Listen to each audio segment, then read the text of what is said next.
How about yourself? I'm feeling great. How's your injury? Do you feel like you'll play tonight? We'll see. I'm gonna do a workout right now on the court. I got an MRI. Confirmed what I thought, that it wasn't too serious, but still got some pain. Still got a little bit of soreness. So got a back-to-back coming up. We'll see. But all things point to everything being okay. Did you have any communication either with the player association or the league at all about the courts? I didn't have any verbal communication, but definitely sent some text out just to make sure, because the players have complained. I'm not the first one. It's not all about me, but a bunch of other players have voiced their complaints and stuff like that. Some of them have fallen on deaf ears, and I guess when you start having guys missing games potentially, I guess that becomes more of a wake-up call for everybody. So we'll see how tonight goes. I definitely got some soreness, but we definitely need to make sure the courts are secure for the in-season tournament. Did you hear from other players who agreed with you from around the league or whatever? Did I hear from them? Yeah. I've been hearing players been saying stuff since the season tournament started. So I was thinking that they would have heard the initial complaints. People were complaining in a week or two before I even had my incident. So hopefully it becomes an emphasis over the next week or whenever the in-season tournament continues, because you can't just have guys out there somewhere it's unsafe. Injuries can happen, and that can affect a lot more than just revenue. How much are you looking forward to seeing Marcus tonight? It should be fun. I called him last night, talked to him for a little bit. I think he said he was in San Antonio, so it'll be good to see him. You know what I mean? Check on him, see how he's doing, how's his spirit, stuff like that. What's your favorite memory? My favorite Marcus Smart memory? That's tough. I don't know. It's got a lot. Yeah. It's a lot of memories. Some that come to my mind, but I probably shouldn't share. But I got a bunch of memories. One day I'll share, but not today. What did he mean to the franchise? I think he meant a lot. I think the franchise should be,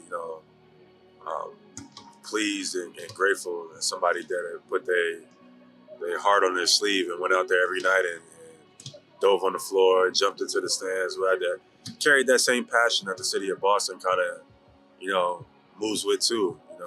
I think a lot of reason why Marcus has such a big following in Boston, because a lot of people identify. Marcus Smart was a lot of people's spirit animal in the city of Boston. Just tough, just tell you how they feel, passionate, don't care about the results, whatever. But Marcus definitely meant a lot to the organization. After he got traded, there was some buzz on social media that you might not have liked him because you didn't post anything about him, and then he came out and was like, "That's my brother." How did that kind of show the person he is, that he was sticking up for you, even though he didn't have to? He kind of brought it up. I didn't even know that was a thing. But the era we live in, social media, people present their opinions and they make it seem like it's evidence for whatever agenda they want to push. I don't need to respond to that or anything. I know what my relationship was with people, and I know what I stand for. So that is a conversation around a lot of what's going on in the world. So I'll just leave it at that. That's just the generation that we live in. But for him to still feel the need to come out and say something, that means even more, because I would have never even bothered to reply to any of that, because why would I give it that energy or that attention if it wasn't true? So no, that's great. Marcus is a great person. I've watched him grow and mature over the years. He's watched me grow and mature over the years, and that's a part of what life is. It's just growth. It's been he was such a staple here as a leader. Part of the leaving was that, you and Jason would have to step into that role, which has just kind of been I guess even the first days of training camp, stepping in and not having it there, kind of having to fill that void a little bit. What's it been like? It's been fun. Leadership is not something that is unfamiliar for me. You know, being able to be looked towards to be the voice for our team and lead our team out each and every night is something that I am excited about. Couldn't wait to be able to be in that position. So I think the same thing with Jason. You know, Jason is not the most vocal person, but even now is pushing him to be more of a in a leadership role. So I think it's just great for our personal development.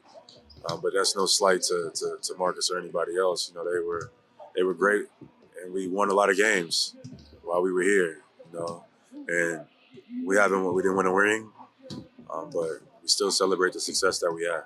How'd that relationship evolve over time from him bringing you in as a rookie to, I think you mentioned the highs and lows that you two had? For sure. I couldn't stand Marcus at first. and that just goes to show, and I love him now, so it'd be like that sometimes, you know.